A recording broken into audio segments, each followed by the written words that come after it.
Je désire avoir un enfant. Comment puis-je connaître mes jours les plus fertiles? Au début de mon cycle, dès le premier jour des saignements commence une phase infertile. Dans une de mes deux ovaires, un ovule commence à mûrir, entouré du follicule, sa bulle protectrice. Il faut 6 jours à l'ovule pour arriver à maturation, ce sera l'ovulation. Les spermatos ne peuvent pas entrer car le col de mon utérus est fermé. Ils restent dans le vagin et meurent après 1 à 3 heures à cause de l'acidité vaginale. Cette infertilité est variable selon les femmes, elle dure entre 5 et 10 jours. Dès le 7e jour environ, mes hormones œstrogènes s'activent dans l'utérus, mais surtout dans le col de l'utérus. Conséquence, le col s'ouvre et un véritable élixir de vie est produit. Dès ce moment, je suis fertile pour une durée de 7 à 11 jours. Je le remarque par l'écoulement des pertes, qui ne sont rien d'autre que l'élixir de vie.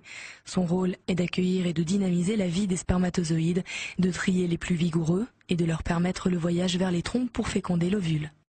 Les spermatos peuvent se nicher jusqu'à 6 jours dans les cavités du col de mon utérus. Durant ces 6 jours, ils montent au compte-gouttes pour chercher mon ovule. Les spermatos qui passeront juste à temps le trouveront. À gauche ou à droite?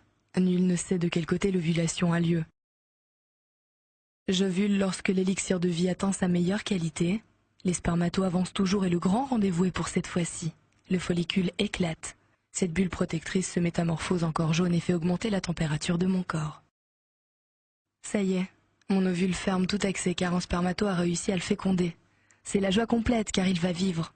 XY donne un garçon et XX une fille.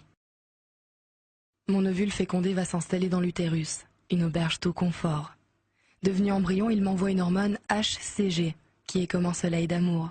Ma grossesse a commencé.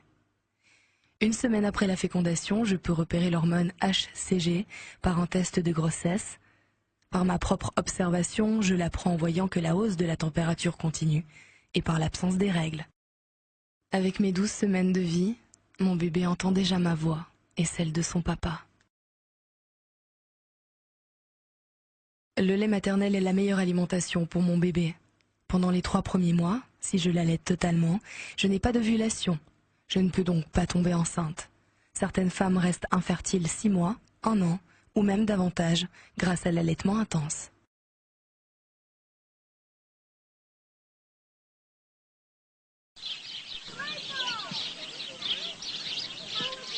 Je désire avoir un enfant. Comment puis